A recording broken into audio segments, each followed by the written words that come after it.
საღამომშვიდობის პირდაპირ ეთერშია ქრონიკა 8 საათზე ხადია კვათაძესთან და ლევან ჯავახიშვილთან ერთად. საღამომშვიდობის. საერთაშორისო სავალუტო ფონდმა საქართველოს 2025 წლის ეკონომიკური ზრდის პროგნოზი გაზარდა.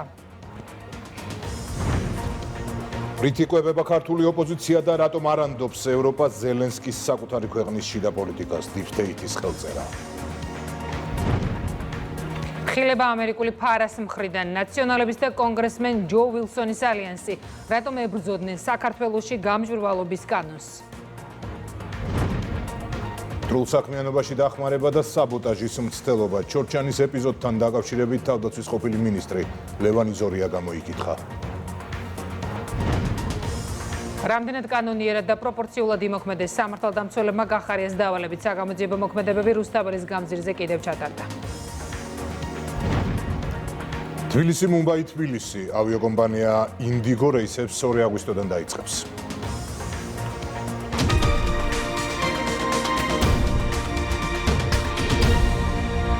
ბრძოლა მოგონილი ბრალდებებით დასაბუთების გარეშე რით იკვებება ქართული ოპოზიცია წლების განმავლობაში ნაცადი ტაქტიკა და deep state-ის გამოაშკარავებული ხელწერა.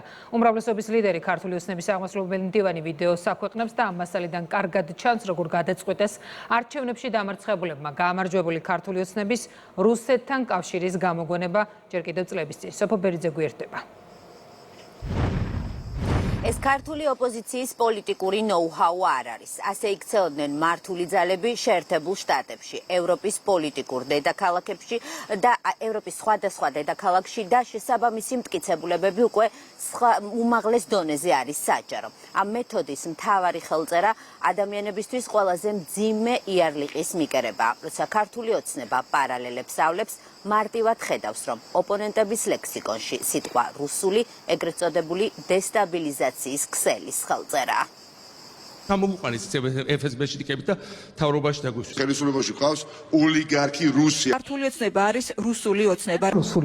რუსულმა მთავრობამ. უახლოესი წარსულიდან ამ განცხადებებს საპარლამენტო უმრავლესობის ლიდერი მის საჩვენებლად იყენებს, როგორ მიყვებიან ეგრეთ წოდებული დესტაბილიზაციის ქსელის მეთოდებს ოპოზიციური სპექტრი და მათი უცხოელი მეგობრების ნაწილი. არქივი ადასტურებს, რომ დავალების შესრულება ხელისუფლების ოპონენტებმა 2012 წლიდან დაიწყეს. პოლიტიკოსთა ვორდინგში სიტყვა რუსულის ყველა ფორმა გამოყენება მამუკა მდინარაძისთვის გებელსისეული პროპაგანდის არსია, ანუ დააბრალე რაც გინდა. გებელსისეული პროპაგანდის არსი. დააბრალე რაც გინდა მთავარია დაბრალებულის ბევრჯერ გამეორება აგენტურის მიერ. ამ სიბინძურეს deep state-ი აორგანიზებს. ამას არა მხოლოდ ჩვენ, არამედ ამერიკის შეერთებული შტატების ეროვნული უსაფრთხოების ხელმძღვანელი ამბობს. რუსული რუსულმა რუსულს ამასობაში აგენტურის სამარგო ნიშნად სიტყვა რუსული იქცა. პატრონებმა მისი თქმა რომ აუგრძალონ, ფუნქციას კარგავენ. მტრული ძალების მიერ მართულ პროცესებს მხოლოდ ქართული ოცნების პოლიტიკური ხელმძღვანელობა არ ამხელს. ამაზე ხმამაღლა ალაპარაკდა შეერთებული შტატების ეროვნული დაზვერვა. ტულსი გაბარდი მტკიცებულებებზე დაყრდნობით პირდაპირ ამბობს, რომ სწორედ deep state-ის დავალებით ჯერ კიდევ 2016 წელს ბარაკ ობამა და მისი ადმინისტრაცია ცდილობდნენ ამერიკელი ხალხი დაერწმუნებინათ, რომ რუსეთი არჩევნებში დონალდ ტრამპის სასარგებლოდ ჩაერია. არქივში შორს წასვლა საჭირო აღარ არის. დავალების შემსრულებელთა რიგებს დღეს ნორჩი ნაციონალით შეუერთდა. ირაკლი ფავლენიშვილმა თქვა ზუსტად ის, რაც ეგრეთ წოდებული დესტაბილიზაციის ქსელის ხელწერას ემთხვევა. ქართულ ოცნებას მათ შორის დააბრალა ისიც, რაც სანქციების საკითხზე მომუშავე ჯგუფის ხელმძღვანელობამ კატეგორიულად გამორიცხა. ამ ადამიანებს აქვთ ძალიან მნიშვნელოვანი მონაწილეობა მიღებული იმაში, პარალელურ ექსპორტში, ასე ვთქვათ, და რუსეთისთვის სანქციებთან გულწრფელობაში დახმარებოდნენ. შეგიძლიათ მათი აი თუნდაც ბატონი მდინარაძის ან ბატონი კოპახიძის ან სხვების განცხადებები და ასევე პესკოვის და ზახაროვას განცხადებები შეადაროთ ერთმანეთს და იგივე ნარატივებს აუცილებლად ამბობენ. ამაზე მეტი რუსული რა უნდა გააკეთო. ზუსტად ასე იქცეოდნენ მართული ძალები ცოტა ხნის წინ შეერთებულ შტატებში, საფრანგეთში, გერმანიაში. ასე იქცევიან ახლა უნგრეთში, სერბეთსა და ბევრ სხვა ქვეყანაში. როცა ხელისუფლება პარალელებს ავლებს და როცა მტკიცებულებებიც არსებობს, მართველი პარტია ღიად ამბობს, რომ მათი ოპონენტები ეგრეთ წოდებული დესტაბილიზაციის ქსელის დავალებით მოქმედებენ. ამ მეთოდის მთავარი მიზანი კი ქართული ოცნების განცხადებით ადამიანების მორალური და თუ საჭიროა ფიზიკური განადგურებაა. ეს ცნობილი მეთოდოლოგიაა, როდესაც პროპაგანდისტულად იყენებენ იმას, რომ ჯერ რომელიმე სუბიექტი უნდა გააშაო, ამისთვის აიჩენო რაღაც ერთი ფრაზა, ეს იარლიკი მიაწებო და შემდეგ დაიწყო მისი განადგურება. ხანდახან ეს ხდება ხოლმე პოლიტიკურად, ხანდახან ფიზიკურადაც კი. არანაირი საფუძველი, არანაირი მტკიცებულება, არანაირი დამადასტურებელი იმისა, პირდაპირ იწყებენ რუსული. ეს არის მარტივი ხელწერა, როდესაც არ გაქვს არავითარი სათქმელი, აუცილებელი არის რომ არსებობდეს მტრის ხატი და ამ მტრის ხატიდან გამომდინარე კონკრეტულ ადამიანებს უნდა დააბრალო, რომ არიან მტრები. ზუსტად იგივე ხდებოდა ბოლშევიკურ საბჭოთა კავშირში, როდესაც ხალხის მტრებად გამოაცხადებდნენ ადამიანებს და შემდეგ გადაასახლებდნენ ხოლმე ციმბირში თუ ხრედნენ თან ოჯახებიანად. ზუსტად იგივე ხდებოდა გებელსის შემთხვევაში, ნაცისტურ გერმანიაში და ფაშისტურ იტალიაში. როდესაც ამბობენ, რომ საქართველოს ხელისუფლება მიდის რუსეთისაკენ. ფაქტად მოყავთ ის, რომ კანონი, რომელიც ფინანსების მოძრაობას გამჭვირვალეს ხდის, ანუ ეს ევროპის ფუძემდებლური ერთ-ერთი მოთხოვნა, ამ შემთხვევაში არის რუსული. და ის, რომ ჩვენი ასე ვთქვათ, ეროვნული იდენტობა გვინდა შევინარჩუნოთ, თურმე ესეც რუსული მოვლენაა. ანუ რუსეთი ყოფილა ეროვნული იდენტობის და გამჭვირვალობის მომხრე. ამ აბსურდამდე მიდის ეს ყველაფერი. მართული ძალების აბსურდი საქართველოსა და მსოფლიოში ალბათ მხოლოდ მაშინ დასრულდება, თუ შეერთებული შტატების 47 პრეზიდენტი Deep State-ს დაამარცხებს. ამიტომაც არის, რომ საქართველოს ხელისუფლება დონალდ ტრამპს ამ ბრძოლაში წარმატებებს უსურვებს. რადომ შეშფოთდა ბრიუსელი რადის გადაწყვეტილებით ანტიკორუფციული ბიუროს პროკურატურისთვის დაქვემდებარების ინიციატივამ კიევს დასავლეთის მწვავე კრიტიკა და საპროტესტო აქციები მოუტანა. პარლამენტის თავმჯდომარისთვის საგულისხმოა ის ფაქტი, რომ ზელენსკის მიმართ უნდობლობა და კითხვები ევროპას მაინც და მაინც ახლა გაუჩნდა. შალვა პაპუაშვილის ანალიზი ანუკი ჩხიკვაძის სიუჟეტში. Deep State ებრძვის ყველაფერს, რაც ეროვნულ ინტერესებსა და სახელმწიფოს დამოუკიდებლობაზე გადის. ამის კარგ მაგალითად კი პარლამენტის თავმჯდომარეს უკრაინაში ბოლო პერიოდში განვითარებული მოვლენები მოჰყავს. აღმოჩნდა, რომ ბიუროკრატია ახლა უკრაინის პრეზიდენტს ანტიკორუფციული ბიუროს მუშაობას არ ანდობს.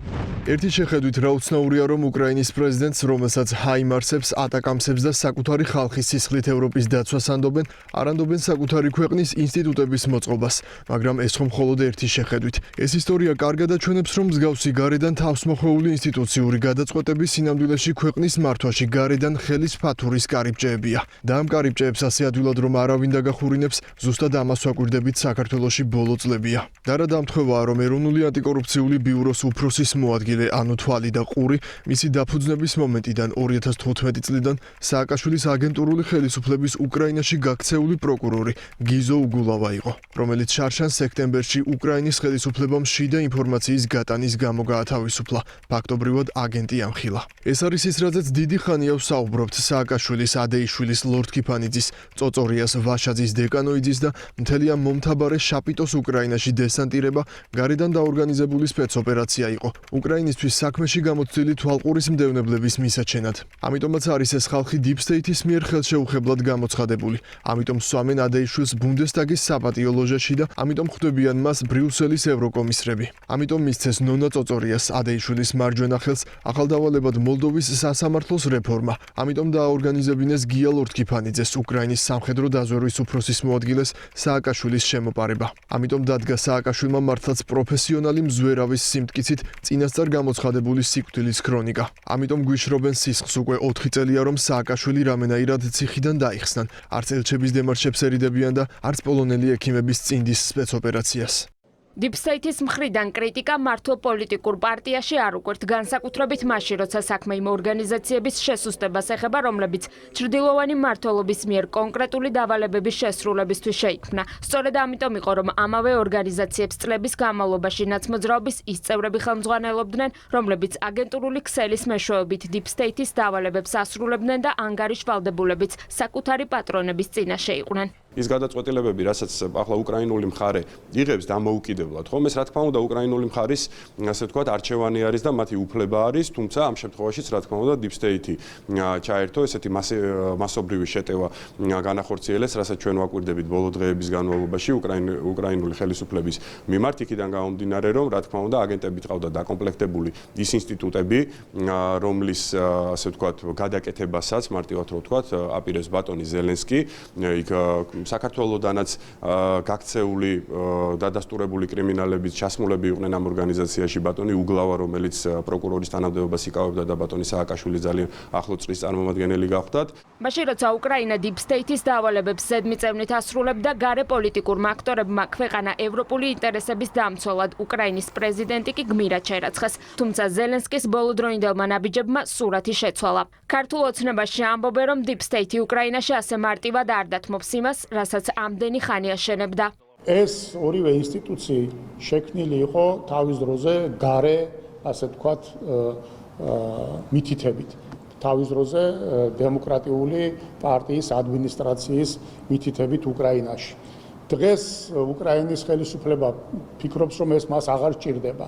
სწორად ფიქრობს, არასწორად ფიქრობს, არ ვიცი, ეს მათი გადასაწყვეტია, მაგრამ ფაქტია, რომ ის რაც გარედან შეუქმნეს, ეს სიადვილად არ დააშლევინებენ. ამიტომ ამბობთ ჩვენ, რომ იმიტომ არსებობს სახელმწიფოში კონსტიტუცია და კონსტიტუციური ორგანოები და კანონები, რომ სახელმწიფო უნდა იმართებოდეს ამ კონსტიტუციური კანონებით. უკრაინამ ყველაფერი გააკეთა იმისთვის, რომ ეს სიამოვნებინა დასავლეთისთვის, მათ შორის საკუთარი ქვეყანა ომის ველად გადააქცია და ითხოვდა, რომ გამოსაცდელი იარაღი ჩვენს ტერიტორიაზე გამოიცადოს, აი ამ ნაბიჯზეც კი წავიდნენ და ამის ფონზე, რა თქმა უნდა, გარედან მათი პატრონები აღარ პატიობენ არც ერთ პატარა ნაბიჯს თუ რაღაცა გადაცდომას, რომელიც შესაძლოა გარედან წამოსული მითითებისგან განსხვავებული იყოს. Deep State-ის ხელწერა და საფრთხე მსოფლიოს მასშტაბით დღითი დღე აშკარახდება. უკვე მკაფიოდ გამოიკვეთა რადიკალური ძალის ინტერესები საქართველოში. ამ ფონზე უკრაინაში მიმდინარე პროცესები კიდევ ერთხელ აშკარავებს, რომ ნებისმიერმა სახელმწიფომ ქვეყნის ინტერესებითა და საკუთარი სუვერენიტეტის დაცვით უნდა იხელმძღვანელოს და არა გარე კარნახითა და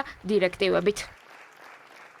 შთამბეჭდავი მდგრადობა გეოპოლიტიკური დაძაბულობის მაღალი შიდა და საგარეო გაურკვევლობის ფონზე. საერთაშორისო სავალუტო ფონდმა საქართველოს 2025 წლის ეკონომიკური ზრდის პროგნოზი გაზარდა. მთავრობის ეკონომიკური გუნდის შეფასებით მონაცემები ხელისუფლების ოფიციალური პროგნოზის იდენტურია და მაკროეკონომიკური პოლიტიკის სანდოობას კიდევ ერთხელ ადასტურებს. რატი მეტრეველი გვერდება დეტალური ინფორმაციით. საქართველოს ეკონომიკამ შესანიშნავი შედეგები აჩვენა, ასე აფასებს ჩვენს ეკონომიკურ მაჩვენებლებს საერთაშორისო სავალუტო ფონდი. გამოქვეყნებულ ანგარიშში განხილულია ყველა ის ასპექტი, რომელიც საბოლოოდ სავალუტო ფონდს აძლევს იმის ქმნის საფუძველს, რომ საქართველოს ნამდვილად აქვს დადებითი ეკონომიკური მაჩვენებელი. მიუხედავად იმისა, რომ საკითხით კონკრეტული მხარეები ხშირად სპეკულირებენ, ამ სპეკულაციებს პასუხს ყველაზე კარგად კონკრეტული მაჩვენებლები სცემს. ის მაჩვენებლები, რომლებსაც ხშირად საერთაშორისო ფინანსური ინსტიტუტები აქვეყნებენ და რომლის მორიგი ამჯერად საერთაშორისო სავალუტო ფონდის ანგარიშის სახით ვიხილეთ.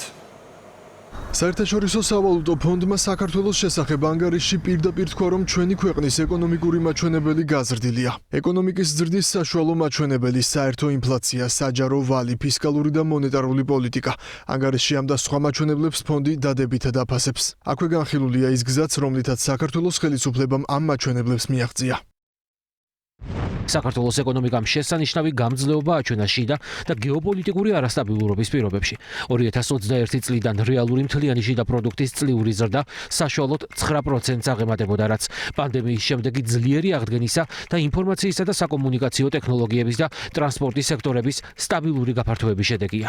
პროგნოზებთან დაკავშირებული რისკები ზოგადად დაბალანსებულია გლობალური გაურკვევლობებისა და პოლიტიკური დაძაბულობის ფონზე.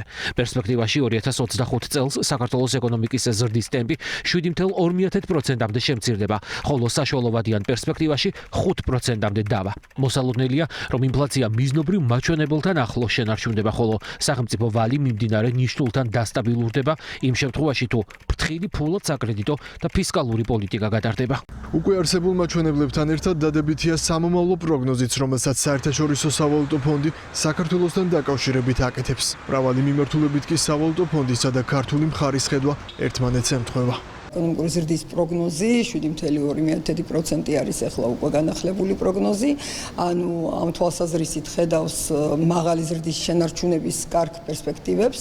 ასევე მნიშვნელოვანია ინფლაციასთან დაკავშირებით, რომ მისი პროგნოზი არის, რომ ინფლაცია კვლავ შენარჩუნდება მიზნობრივ 3%-თან ახლოს, ეს ემთხვევა ჩვენს ხედვასაც. მნიშვნელოვანი არის ასევე ხაზგასმა იმაზე, რომ ჩვენი საერთაშორისო რეზერვების დაგროვა კვლავაც ნარჩუნდება პრიორიტეტულად.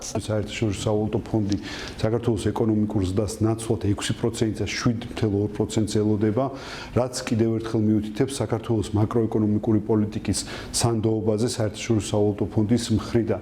უნდა აღინიშნოს, რომ ბოლო 4 წლის განმავლობაში საქართველოს საშუალოდ 9.7%-ის ეკონომიკური ზრდა ჰქონდა, რის საფუძველზეც ქვეყანაში გაიზარდა საშუალო შემოსავალი, გაიზარდა სამუშაო ადგილების რაოდენობა, ხოლო სიღარიბის მაჩვენებელი ისტორიულ მინიმუმამდე შემცირდა. აღნიშნულია ფისკალური პოლიტიკის მდგრადობა და მიღწეული შედეგები, მათ შორის დეფიციტის 2.5%-ის ფარგლებში შენარჩუნება საშუალოვადიან პერიოდში, საშუალებას იძლევა გაგრძელდეს ვალის მდგრადობა და ვალი შენარჩუნებული იქნეს უსაფრთხო დონეზე. ასევე აღნიშნული იქნა მონეტარული პოლიტიკის მიმართულებით მიღწეული შედეგები. ანგარიში ასახული მონაცემები ქვეყნის ეკონომიკურ მდგრადობაზე მეტყველებს. ეკონომიკური მდგრადობა კი საქართველოს ხელისუფლების სწორი პოლიტიკით არის განპირობებული. ეკონომიკის ექსპერტები საერთაშორისო სავალუტო ფონდის დადებითი შეფასების მნიშვნელობაზე აკეთებენ აქცენტს. საქართველოს მთავრობას აქვს განცხადებული მშვიდობის პოლიტიკა და ამან მოგვიტანა ძალიან ბევრი ეკონომიკური სარგებელი. ერთი მხრივ გაზრდილი ინვესტიციები და მეორე მხრივ თვითონ არსებული ინვესტორების მხრიდანაც აისახება, რომ ქვეყნის მიმართ აქვს ძალიან დიდი ნდობა, რაც ვლინდება იმაში, რომ რეინვესტირების მაჩვენებელი ჩვენს ქვეყანაში ყოველ წლიდან წლამდე იზრდება. ანუ ეს ნიშნავს, რომ მოგება უცხოელ ინვესტორებს აღარ გააქვთ და პირიქით ისევ ჩვენს ქვეყანაში აბანდებენ. და ძალიან მნიშვნელოვანი აქცენტები კეთდება ამ საერთაშორისო სავალუტო ფონდის ანგარიში სწორედ ამ მიმართულებითაც. საქართველოს დაკნინების ფასად მოლდოვის წარმოსახვითი ეკონომიკური აღმავლობის კამპანია საერთაშორისო სავალუტო ფონდის ანგარიშმა გამოაშკარავა. დადებითი ეკონომიკური მაჩვენებლის მქონე საქართველოს ორჯერ მეტი პოტენციალი აქვს. შესაძლო პროგრესთან ეს ჩამორჩენა სწორედ გამიზნულ შიდა თუ გარე რყევებს უკავშირდება. ქვეყნის პირველი კანონმდებელი საკითხს სოციალურ ქსელში ეხმაურება. მსოფლიო სავალუტო ფონდის მორიგი შეფასების მართლაც გასაოცარი შედეგები დასტურია იმის, თუ რატომ უნდა მიჰყვეს შენს ეროვნულ ინტერესებს და არა სხვის კარნახს. ბრიუსელის ყველა მოთხოვნის შემსრულებელი მოლდოვის მოწინავე ეკონომიკური სტაგნაცია და ბრიუსელის თავდასხმის ობიექტი საქართველოს ეკონომიკური სასწაული ამას თვალსაჩინოდ გვიჩვენებს. მაგრამ ამ სიხარულზე მეტი ალბათ ის ბრაზია, როდესაც აცნობიერებ, რომ ორი ამდენის მიღწევა შევძლებდით, რომ არა გარედან საქართველოს დაზიანების მუდმივი მცდელობები, რომ არა დონორების ნაკარნახების სიძულვილი და ექსტრემიზმი, რომ არა NGO-ების მიერ საქართველოს რუსეთთან ესკალაციაში ჩართვის მცდელობები, რომ არა გარე ინტერესებით მოქმედი შინაურები და სხვის დროშად ჩამოკიდებული უსამშობლოები. სწორი პოლიტიკით მიღწეული შედეგი ანგარიშში რიცხვებისა და სტატისტიკის სახით არის მოცემული. ეს არის ის, რაც მიზანმიმართულ ცრუ კამპანიას ამხელს ხოლმე. მოლდოვის მონაცემებთან შესადარებლად, საქართველოს ეკონომიკური მაჩვენებლები ახლა უკვე საერთაშორისო სავალუტო ფონდის ანგარიშის სახითაც ხელმისაწვდომია. ხილება ამერიკული ფარას მხრიდან ნაციონალების და კონგრესმენ ჯო ვილსონის ალიანსის გამოაშკარავების შემდეგ მმართველი გუნდისთვის კიდევ უფრო ცხადი გახდა, რატომ ებრძოდნენ საქართველოში გამჭვირვალობის კანონს. მაკუნა აბულაძეა პირდაპირ ეთერში. პრინციპში ახალი არც არაფერი თქმულა, გარდა იმისა, რომ დადასტურდა ის, რასაც მმართველი პოლიტიკური ძალა აქამდეც ხშირად ამბობდა. ყველაფერს თავისი ფასი აქვს, მათ შორის საკუთარი ქვეყნის სიყვარულსაც. ამერიკულმა ფარამ კიდევ ერთხელ და ამჯერად ქართულ საზოგადოებას აჩვენა, როგორ ფინანსდება ჩვენი ქვეყნის წინააღმდეგ მიმართული კამპანია რადიკალებისგან. დოკუმენტის გასაჯაროვებამ ცხადი გახადა ისიც, თუ რატომ არ სურთ ხელისუფლების ოპონენტებს და მათ პატრონებს უცხოური ფულის გამჭვირვალობა. ფული, რომელიც კეთილშობილურ მიზნებს ჩვენს ქვეყანაში უკვე დიდი ხანია აღარ ხმარდება. რა ფასი აქვს საკუთარი ქვეყნის ღალატს. ამერიკული ფარა რადიკალებს ისევ ამხელს. მაშინ როცა სენატორი ჯო უილსონი ქართულ დემოკრატიაზე წუხდა, თურმე ამ წუხილში ნაციონალური მოძრაობა სოლიდურ თანხას იხდიდა. დასავლეთიდან ანტიქართული მოწოდებების დაფინანსება სააკაშვილის პარტიას სულ უფრო ძვირი უჯდება. თუმცა იმავე პარტიაში პრობლემას ბინძური პოლიტიკური ბრძოლის ამ მეთოდებში ვერ ხედავენ. ესეთი მასშტაბი ძალიან ბევრ სენატორთან არსებობდეს, იმიტომ რომ ეს არის ძალიან წარმატებული და ძლიერი კომპანია, რაც შეეხება ზოგადად ლობისტურ საქმიანობას, არაფერი უკანონო ამაში და ას არნახული არ გახავთ და ეს არის ჩვეულებრივი პრაქტიკა. ქვეყნის პირველ კანონმდებელს არც რადიკალების ამორალურობა უყვირს და არც ის, რომ ფარა კიდევ ბევრჯერ ამხელს ხელისუფლების ოპონენტების აგენტურულ საქმიანობას. შავა პაპუაშვილისთვის კიდევ ერთხელ და ცხადად დადასტურდა, რატომ არ მოსწონთ ოპოზიციას და მათ პატრონებს ქართული გამჭვირვალობის კანონი. არ გაიშიფროს, რას ხმარდება უცხოური შავი ფული საქართველოში. როდესაც ჯო ვილსონი ჩვენ ღირებულებებზე გველაპარაკებდა, თურმე ამაში ფასს გულისხმობდა, ასე რომ ეს გავიგეთ საბოლოო ჯამში. ხო ამბობდით, რომ გავა დრო და ფარა ყველაფერს გასცემს პასუხს. გავიდა დრო, ფარამ ყველაფერს გასცა პასუხი. ამიტომ არ უნდა ევროკავშირის საელჩოს რომ ჩვენთან იყოს გამჭვირვალობის კანონი. ამიტომ არ უნდათ იმ ქვეყნებს, რომლებიც აქ ფულს ხარჯავენ, ფარადან გავიგეთ, რომ ევროპარლამენტის რეზოლუცია რომელიც მოითხოვდა სააკაშვილის გათავისუფლებას და ამ ყველა უბედურებას, იყო ამერიკელი ლობისტების არათუ კონსულტაცია დაწერილი იყო, მათი ტექსტი იყო. დადასტურდა ის, რაზეც მმართველი პოლიტიკური ძალა აქამდეც ხშირად საუბრობდა. აგენტები კონკრეტულ ფასს იხდიან საქართველოს დასაზიანებლად. სხვისთვის დადებული პოლიტიკური ნაღმები ნაციონალურ მოძრაობას თავად აუფეთქდა. მათი ღალატის ქრონიკა მორიგჯერ ამხილეს. ეს პირველად არ ჩდება ფარაში. ადრეც იყო ხო თანხები შედარებით ნაკლები ვიდრე ახლა, მაგრამ გამოქვეყნებული, რომელიც როდესაც ჯო ვილსონი ამ საქმიანობისთვის იღებდა. მე ჯო ვილსონის პიროვნების დასახასიათებლად სულაც არ მჭირდებოდა ეს ბოლო ინფორმაცია. მაგრამ ეს კარგი არის ქართველი ხალხისთვის. ამით ჩვენ ქართველ ხალხს ვეუბნებით, აი ეს კანონმდებლობა არ არის საქართველოში გასაუქმებელი. ეს ჩვენი უსაფრთხოების ფუნდამენტია. კიდევ ერთხელ დასტურდება ერთი რამ, რომ გარკვეული შეთქმულება საქართველოს წინააღმდეგ არსებობს. ეს არის რეალობა, ეს არის ფაქტი. ამაში ფული არის გადახდილი, ამაში სხვა ინტერესები დევს. ის ინტერესები, რომელიც აბსოლუტურად არ მოდიოდა საქართველოს ეროვნულ ინტერესებთან კავშირში. მაგრამ აი ადამიანების ამ გაურკვევლობაში ყოფნით, ამ პროპაგანდისტული ლოზუნგებით, ამ შანტაჟის ენით ფიქრობდა საქართველოს მოქალაქეებზე ზეწოლას, ზემოქმედების მოხდენას. არაერთხელ დავსრულე ეს კითხვა, რომ როგორც 2023 წლიდან მოყოლებული გარედან მართული ადამიანები ამბობდნენ, რომ ამერიკის შეერთებულ შტატებში მოქმედი ფარას კანონში მხოლოდ და მხოლოდ მტრული ორგანიზაციების რეგისტრაცია ხდება. რეგისტრირებული არის ნაციონალური მოძრაობა. ისმის კითხვა, როდის გახდა ნაციონალური მოძრაობა ამერიკის შეერთებულ შტატებისთვის მტერი ორგანიზაცია. აი თვითონვე თავისავე დადებულ ნაღმებზე პეთქდებიან ხოლმე ეს ადამიანები, თავისავე ნათქვამი უბრუნდებათ უკან და თვითონვე ამტკიცებენ, რომ არიან ჩვეულებრივი მატყუარები და ცრუპენტელები. ნაციონალური მოძრაობის მიერ დაქირავებული ლობისტური კომპანია ნელსონ მალინსი, რომლის მომსახურებაშიც პარტიამ $360,000 გადაიხადა, სენატორ ჯო უილსონის დამფინანსებელია. რადიკალების ფარული ზრახვები ისევ ოკეანის გაღმიდან, ისევ ფარამ ამხილა. ჯორჯანაში საგუშაგოს გახსნა გიორგი გახარიას არც თავდაცვის მინისტრისთვის შეუთანხმებია. პროკურატურაში გამოკითხულმა ლევან იზორიამ დაადასტურა, რომ კანონის წინაშე ვალდებულების მიუხედავად საკითხი შინაგან საქმეთა მაშინდელ მინისტრს არც უსაფრთხოების საბჭოს სხდომაზე გაუტანია. მტრულ საქმიანობაში დახმარება და საბოტაჟის მცდელობა გამოძიება მიმართულებით გრძელდება, გახარია კი ისევ არ ჩანს. მისი ინტერესების დაცვა ნაციონალურმა მოძრაობამ ითავა, სადაც მიაჩნიათ, რომ ყველაზე ახსნადი და გამართლებულია ნაბიჯი, რასაც ქვეყნის ტერიტორიის დაკარგვა მოხვა. ნინო არღულიანის სიუჟეტი.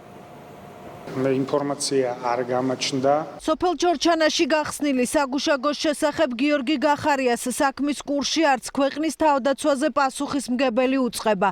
თავდაცვის სამინისტრო არ ჩაუყენებია. ეს დღეს გამოძიებას ლევან იზორიამ უთხრა. ყოფილი მინისტრი ამბობს, რომ გიორგი გახარიას საფრთხე და ოკუპაციის საშიშროება სათანადოდ შეფასებული არ ჰქონია. ის რომ ტერიტორიების დამატებითი ოკუპაცია გახარიას ერთპიროვნული გადაწყვეტილების შედეგია, იზორიას განცხადებით ფაქტებით დასტურდება. გახარიას საკითხი უსაფრთხოების საბჭოზეც არ გაუტანია იმ დროს, როცა ის საბჭოს მუდმივ მოქმედი წევრი და მდივანი იყო. განხილვას კი ქვეყნის უზენაესი კანონი ავალდებულებდა.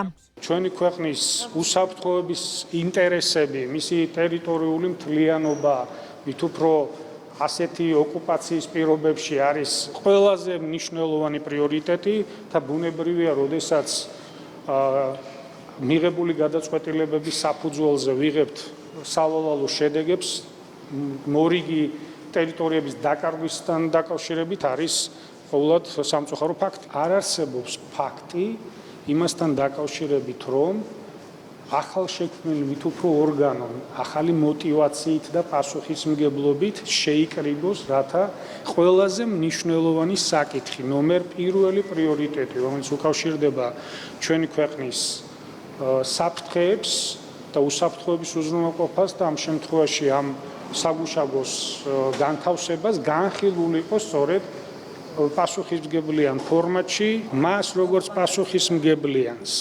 ეს ფორმატი, როგორც არის უსაფრთხოების საბჭო, უნდა გამოეყენებინა. გახარიას მარჩიალობაზე და მის მკითხაობაზე ხო არ ვიქნებით დამოკიდებული. ჩვენ უნდა ვიყოთ პასუხისმგებლიანი პოლიტიკოსები, როდესაც ხედავთ საფრთხეს ან რაღაც გადაწყვეტილების მიღების საფუძველს, იმ ფორმატებში უნდა მოხდეს ამის განხილვა, რა ფორმატებსაც კონსტიტუცია და კანონმდებლობა ითვალისწინებს. მტრულ საქმიანობაში დახმარების საქმესთან დაკავშირებით ქვეყნიდან გაქცეული გიორგი გახარია დუმს. მისი პარტიის ნაცვლად კი განცხადებები ნაციონალურ მოძრაობაში კეთდება. ამ კაცის ბიოგრაფიაში თუ რამე შეიძლება იყოს ახსნადი და ასე ვთქვათ, გამართლებული არის სწორედ რომ ეს ეპიზოდი 1 მილიონი კვადრატული მეტრი მიწის ოკუპაცია ქართული ოცნების წევრების განცხადებით სრულად გიორგი გახარიას პასუხისმგებლობა. სტრატეგიული მნიშვნელობის საკითხზე რატომ იქნა მიღებული ერთპიროვნული გადაწყვეტილება. მართველი გუნდი ამბობს, რომ კითხვები ბევრია, პასუხებს კი გამოძიებისგან ელოდება. გიორგი გახარია არეულია თავისავე ნათქვამებში, გაქცეულია ქვეყნიდან და გაურბის ყველანაირ პასუხისმგებლობას, არა დაამბობს, რომ ყველაფერზე პასუხისმგებელი მე ვიყავიო, მაგრამ მოდი დაიღოს მაშინ ამ ადამიანმა პასუხისმგებლობა იმ მილიონ კვადრატული მეტრის დაკარგვაზე, რომელიც ისევ და ისევ მისი გამოისობით მოხდა, ის რომ არ ყოფილიყო და მას რომ პროვოკაციულად შაგუშაგოები არ ჩაიდგა, ეხლა ჩორჩანას მიმდებარედ მცხოვრებ ადამიანებს ექნებოდათ შესაძლებლობა, რომ ამ ტყით ესარგებლად გადაწყვეტილება და ქმედება მიღებული როგორც იკვეთება, მიღებული იქნა ერთპიროვნულად, შეუთანხმებლად, არადა ეს არის სტრატეგიული მნიშვნელობის გადაწყვეტილება გარკვეულწილად და დანარჩენს უფრო კონკრეტულად შეფასებას თუ რასთან ქონდა საქმე, გამოძიება გვეტყვის, მაგრამ ძალიან ბევრი ფაქტი, ბევრი იმდროინდელი სახელმწიფოს უმაღლესი თანამდებობის პირი, რომელიც სულ მცირე გადაწყვეტილების მიღებით თუ არა, გადაწყვეტილების ასე ვთქვათ, გამზიარებელი უნდა ყოფილიყო, საერთოდ საქმის ხურში არ იყო. გამოძიებამ საქმეზე არაერთი ყოფილი თუ მოქმედი მაღალჩინოსანი გამოკითხა, მათ შორისაა თავდაცვის ძალების ყოფილი მეთაური, რომელმაც პროკურატურას უთხრა, რომ ჩორჩანაში საგუშაგოს გახსნის შესახებ თანამშრომლებისგან შეიტყო და შეიარაღებული ძალები მზადყოფნაში მოიყვანა. გიორგი გახარიამ ჩორჩანაში საგუშაგო 2019 წელს ჩადგა, რასაც ოკუპანტების მხრიდან რამდენიმე საგუშაგოს გახსნა და 1 მილიონი კვადრატული მიწის ოკუპაცია მოჰყვა. გამოძიებას გამოკითხული ხავს ადგილობრივებიც, რომლებიც 6 წელია ოკუპაციის გამო სოფლის ტყეს ვეღარ იყენებენ. რამდენად კანონიერად და პროპორციულად იმოქმედეს სამართალდამცველებმა გახარიას დავალებით. საგამოძიებო მოქმედებები 2019 წლის ივნისთან დაკავშირებით რუსთაველის გამზირზე დღესაც ჩატარდა. პროკურატურა სტრასბურგის გადაწყვეტილების აღსრულებას უზრუნველყოფს. გიორგი აბაზაძეა პირდაპირ ეთერში. საგამოძიებო მოქმედებების მესამე კვირა კიდევ 3 დაზარალებული და 3 საათიანი გამოკითხვა. 6 წლის წინანდელი სურათის აღდგენა ექსპერიმენტების საშუალებით ხდება. აქციის დარბევისას 240 ადამიანია დაშავებული. სტრასბურგის გადაწყვეტილებაში ნათქვამია, რომ 2019 წელს ხელისუფლების რეაგირება იყო ლეგიტიმური, ვინაიდან როდესაც ხდება შტურმი სახელმწიფო უწყებებზე, ამას უნდა გაიცეს შესაბამისი პასუხი. თუმცა არსებობს კითხვები საპოლიციო უწყების მაშინდელ ხელმძღვანელთან. სტრასბურგის კონვენციის მესამე მუხლის დარღვევაც აქვს დადგენილი, სწორედ აქედან გამომდინარე დაეკისრა ხელისუფლებას საგამოძიებო მოქმედებების ჩატარება. 21 ივნისის მოვლენების დეტალური სურათი დღეს კიდევ 3 დაზარალებულმა ექსპერტებთან და გამომძიებლებთან გაიხსენა. ლუკა პეტრიაშვილმა, ზურაბ ცერცოძემ და ნიკა ასლამაზაშვილმა თქვეს, რა ვითარებაში დაშავდნენ აქციაზე ყოფნის დროს. ადამიანის უფლებათა ევროპული სასამართლოს გადაწყვეტილებით მესამე კვირაა რუსთაველის 8 ნომერი საგამოძიებო მოქმედებების ეპიცენტრია. რამდენად სწორად დაიგეგმა შინაგან საქმეთა სამინისტროს მაშინდელი ხელმძღვანელის მიერ აქციის დაშლის ოპერაცია და შეიძლებოდა თუ არა ზიანის შემცირება. პასუხი საგამოძიებო ექსპერიმენტმა უნდა გასცეს. სად იდგნენ, როდესაც ისინი დაზიანდნენ, საიდან მათი ხედვისგან გამომდინარე, საიდან მოხდა გასროლა და საიდან ესროლეს მათ. შესაბამისად, ეს ყოველივე არის ძალიან მნიშვნელოვანი გამოძიებისათვის, რათა მეტი დეტალი იქნეს აღდგენილი. ამ 6 წლის განმავლობაში გეგმიურად შესაბამისი სტრატეგიით ტარდებოდა თანმიმდევრულად საგამოძიებო მოქმედებები და საგამოძიებო ექსპერიმენტიც არის ამ ყველაფრის თანმიმდევრი პროცესი. ამ საქმეზე დაზარალებულად არის ცნობილი ათობით პირი, შესაბამისად საგამოძიებო ექსპერიმენტში მონაწილეობის სურვილი ჩვენ ყველას ვთავაზობთ, ვისაც ექნება და ვინც შეძლებს, რომ ეს ყველაფერი აღიდგინოს. აბსოლუტურად ყველა საკითხი იქნება დადგენილი. ჩვენს მხრიდან ამ ცდელობას არ დავაკლებთ. 2021 ივნისის მოვლენებზე დასმულ კითხვებს გიორგი გახარიამ პარლამენტის საგამოძიებო კომისიაზე უპასუხა, რამაც კიდევ დამატებითი კითხვები გააჩინა. გახარიას პარტია იმედის კითხვებს და კამერას გაურბის და სასურველ კომენტარებს პრესამსახურის მეშვეობით ავრცელებს. ამტკიცებენ, რომ საგამოძიებო მოქმედებების მიზანი რეალური სურათის აღდგენა არ არის. 20 ივნისის ჩორჩანაც ეს არის გახარიას მიმართ პირადი პოლიტიკურად დევნის ცდელობა. 6 წელი არის, ცოტა მეტი არის, კიდე მაგის მერე გასული. გახარიას, რომელიც განვითარებულ მოვლენებზე პასუხისმგებლობას იღებდა, მმართველი ძალა ახლა არა დამალვას, არამედ გამოძიებასთან თანამშრომლობისკენ მოუწოდებს. როდესაც რაღაცა საკითხი უნდა იყოს გამოკვლეული და საზღვრს გაუჩნდება კითხვები იმის თაობაზე, რომ სრულად იქნა გამოყენებული საქართველოს რესურსი ამ სახლებების გამოსაკვლევად, მაშინ მოუწოდებს ხოლმე საქართველოს, რომ ეს საკითხები დააზუსტე და სრულად გამოიკვლიე. ამიტომ ეს იყო აბსოლუტურად სწორი მოწოდება და ამაზე სახელმწიფო მოახდინა რეაგირება და უფრო დეტალურად მოახდენს ამ საკითხების გარკვევას. ზუსტად ისე როგორც პასუხისმგებლიან ხელისუფლებას და სახელმწიფოს შეეფერება, მიმდინარეობს გამოძიება, რომელზედაც აუცილებლად უნდა იყოს ყველა კითხვაზე პასუხი გაცემული და გულზემჯიხის ცემით რომ ამბობდა ხოლმე მაშინდელი შინაგან საქმეთა მინისტრი გიორგი გახარია, რომ ყველაფერზე პასუხისმგებლობას მე ვიღებო, გამოძიების ფარგლებში ნახოთ თუ რაზე იღებს და რეალურად პასუხისმგებლობას ეს ადამიანი და თვითონვე აქვს გაცხადებული, რომ მას ჰქონდა კომუნიკაცია სხვადასხვა უცხოელ ადამიანებთან უშუალოდ აქციის მიმდინარეობის დროს. იმის გამო, რომ საქმეში ბევრი მონაწილეა, პროკურატურა არ გამორიცხავს საგამოძიებო ექსპერიმენტების ჩატარების ვადები გახანგრძლივდეს. ამ დრომდე ჯამში 17 დაზარალებული გამოკითხეს. ერთიანი ეროვნული გამოცდები დასრულებულია, ნაშრომების გასწორება დაწყებული. პირველადი შედეგები ეტაპობრივად აგვისტოს დასაწყისში შეფასებისა და გამოცდების ეროვნული ცენტრის ოფიციალურ ვებგვერდზე გამოქვეყნდება. ქვეყნის მასშტაბით ჯამში 24 საგამოცდო ცენტრი ფუნქციონირებდა. თამარ ჭიკვატია გიამბობთ. 2025 წლის გამოცდები გორის ნომერ მე-3 საჯარო სკოლაში მასწავლებლისა და მასწავლებლობის მსურველთა გამოცდით დასრულდა. პროცესმა მშვიდ გარემოში ჩაიარა, დარღვევები არ გამოვლენილა. მაღალი იყო აპლიკანტთა დასწრების მაჩვენებელი. 1900-ზე მეტი აბიტურიენტი იყო და 1550-ზე მეტი მასწავლებელი და მნიშვნელოვანია ის, რომ ყველა მშვიდად გადის, არ ქონია მოხსნის შემთხვევა. ვარ ინგლისური სპეციალისტი, ამჟამად ვაბარებთ სასერტიფიკატო გამოცდაზე გავდივარ. წერის ნაწილი მქონდა, ყველას უსურვებ წარმატებას.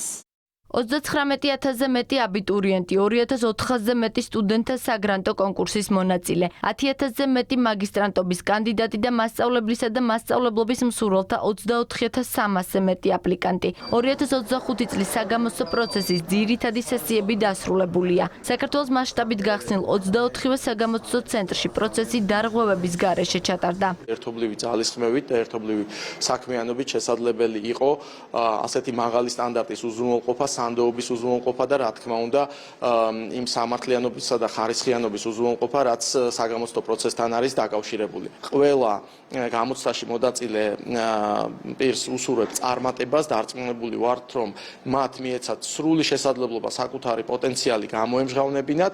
ნაშრომების გასწორების პროცესი უკვე დაწყებულია. პირველადი შედეგები სავარაუდოდ აგვისტოს დასაწყისში გამოქვეყნდება. ამის შემდეგ დაიწყება სააპელაციო პროცესი და აბიტურიენტებს შესაძლებლობა ექნებათ გაასაჩივრონ როგორც მთლიანი ტესტის, ისე ცალკეულ დავალებებში მიღებული შეფასება. რაც აბიტურიენტებისთვის მინდა აუცილებლად ხაზგასმის თქვა, შედეგების ნახვის შემდგომ მათ და რა თქმა უნდა აპელაციის პროცესის დასრულების შემდგომ მათ ექნებათ საშუალება და ეს ფანჯარა იცით თქვენ რომ მუდმივად ღია არის, შეცვალონ თავიანთი არჩევანი, ჩამოაყალიბონ რომელი პროგრამები, რომელი უმაღლესებია მათთვის უკეთესი და დაალაგონ რეიტინგულად ეს სია. 2025 წლის გამოცდების 3 ივლისს ერთიანი ეროვნული გამოცდები დაიწყო. გამოცდებისთვის სულ 80,000-მდე აპლიკანტი დარეგისტრირდა.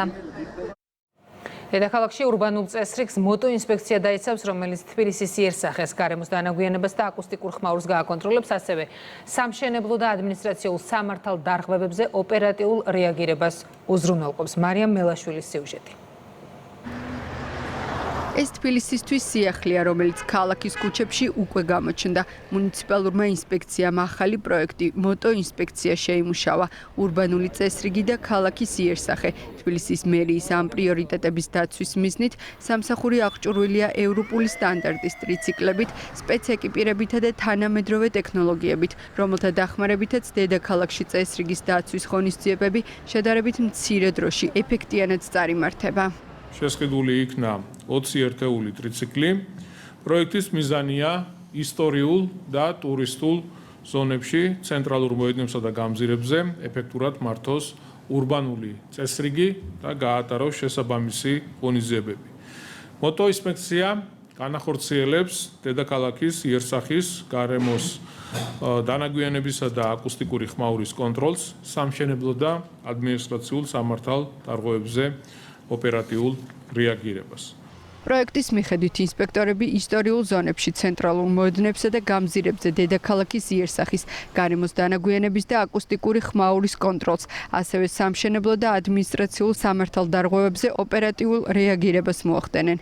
ბევრი საკითხის შემოწმის მოქალაქეებისგან და საჭიროებს დროულ და ეფექტურ რეაგირებას, ამიტომ აღნიშნული საშუალებებით, როგორც გადაადგილება, ასევე რეაგირება არის ძალიან მოსახერხებელი და ქმედითი. ჩვენთვის მიზანი არის, რომ გამოსწორდეს და შედეგი დადგეს, თუ არასწორი დამღოები, ასე ვთქვათ, და არ ემორჩილება ინსპექციას, შესაბამისად შემდგომ გვაქვს ერთ-ერთი ზომა, რაც გულისხმობს ფინანსური სანქციის გატარებას. მუნიციპალური ინსპექციის თანამშრომლებმა დარღვევებზე ეფექტიანად რეაგირებისთვის სპეციალური გადამზადების კურსი გაიარეს. გადამზადება გავიარეთ, სპეციალური ეკიპირება გვაქვს ამისთვის, ჩვენ უსაფრთხო ევროპული სტანდარტების დაემატა ტრიციკლები, რითიც უფრო სწრაფად გადავაადგილდებით და უფრო ოპერატიული გახდა, ასე ვთქვათ, ჩვენი სამსახური. ჩვენ უშუალოდ მუშაობთ დედაქალაქის იერსახის მიმართულებით. გვეხება გარემოჭრობასთან დაკავშირებული პრობლემები, რომელიც უნდა ავკვეთოთ აუცილებლად. გვეხება კონსტრუქციები, რომელიც უკანონოდ არის განთავსებული, ასევე ჩვენ გვეხება გარე რეკლამები. თბილისის მერიისა და მუნიციპალური ინსპექციის ერთ-ერთი მთავარი პრიორიტეტი დედაქალაქის იერსახე და ურბანული განვითარებაა. გეგა გელაძე შინაგან საქმეთა სამინისტროს აკადემიას ეწვია მინისტრი პოლიციელთა საბაზისო მომზადების პროგრამის კურსდამთავრებულებს შეხვდა და სასწავლო დაწესებულების ინფრასტრუქტურა დაათვალიერა. შინაგან საქმეთა მინისტრი ასევე გაეცნო აკადემიის არქივში დაცული მნიშვნელოვანი დოკუმენტების საგამოფენო სივრცეს, მოგვიანებით კი სიმულაციურ სწავლებასა და კურსანტთა ფიზიკური მომზადების კურსს დაესწრო.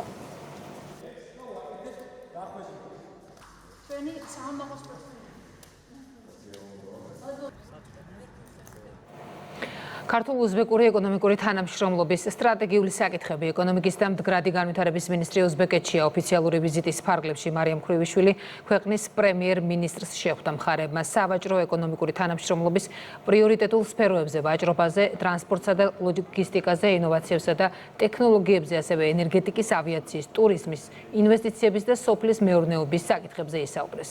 ეკონომიკისა და მდგრადი განვითარების მინისტრი შეხვდა ასევე უზბეკეთის ინვესტიციების, მრეწველობის და ვაჭრობის ასევე ტრანსპორტის მინისტრებს. მარიამ ქრივიშვილი ტაშკენტის ტექნოპარკშიც იმყოფებოდა. ქვეყნებს შორის არსებობს ეკონომიკური თანამშრომლობა, განსაკუთრებით ტრანსპორტის, ლოგისტიკის, ტურიზმის, ინვესტიციების მიმართულებით. განსაკუთრებული აქცენტი გაკეთდა უზბეკეთიდან ინვესტიციების ზრდის კუთხით, თუ როგორ შეიძლება კიდევ უფრო მეტად ვითანამშრომლოთ ერთმანეთთან, იმისთვის რომ მათ შორის გავაღრმავოთ და გავაძლიეროთ შუადერეფნის როლი და ამავდროულად უზრუნველყოთ ის, რომ ჩვენი ქვეყნის როგორც ტრანზიტულ ლოჯისტიკური ჰაბის ფუნქცია კიდევ უფრო მეტად გაძლიერდეს იმ მნიშვნელოვანი დაგეგმილი და მიმდინარე ინფრასტრუქტურული პროექტებით, მათ შორის როგორიც არის ანაკლიის პორტი, მათ შორის როგორიც არის მაგისტრალური გზების მშენებლობა, საერთაშორისო ახალი აეროპორტი დედაქალაქში. ჩვენი სავაჭრო ბრუნვა სამნახევარჯერ გაიზარდა და ეს დადებითი დინამიკა წელსაც გრძელდება. დღეს შევთანხმდით, რომ გავაგრძელებთ ერთობლივი ნაბიჯებისა და ზომების შემუშავებას, რომლებიც მიმართულია ვაჭრობის, სატრანზიტო და ლოგისტიკური თანამშრომლობისა და ინვესტიციების გაზრდისკენ. ვაჭრობისა და ლოგისტიკის საკითხებზე შევთანხმდით, რომ ერთობლივად ვიმუშავებთ ტრანზიტის გაზრდის, საქონლის საქართველოში და საქართველოს გავლით მესამე ქვეყნებში გადაზიდვის დამატებითი შესაძლებლობების შექმნაზე. საქართველო იძლევა შესანიშნავ შესაძლებლობებს, რადგან ის უფრო ახლოს არის ევროპულ ბაზრებთან. მუმბაი აგვისტოდან საქართველოს ავიაბაზარზე აზიის ერთ-ერთი უმსხვილესი ავიაკომპანია ინდიგო დაიწყებს ოპერირებას. რეისი კვირაში 3-ჯერ შესრულდება. მუმბაი ინდოეთის მეორე ქალაქია, რომელიც დელის შემდეგ საქართველოსთან პირდაპირ საჰაერო გზით იქნება დაკავშირებული. ნინჩუბინძე გიამბობთ. საქართველოს ზაფხულის ტურისტული სეზონის პიკურ პერიოდს კიდევ ერთი სიახლით ხვდება. 2 აგვისტოდან თბილისი-მუმბაი-თბილისის მიმართულებით კვირაში 3 პირდაპირი რეგულარული ავიარეისი შესრულდება. დელის შემდეგ მუმბაი ინდოეთის მეორე ქალაქი იქნება, რომელიც საქართველოს დედაქალაქ საჰაერო გზით პირდაპირ დაუკავშირდება. ჯამურად ინდოეთსა და საქართველოს შორის პირდაპირი რეგულარული საჰაერო რეისი კვირაში 10-ჯერ შესრულდება.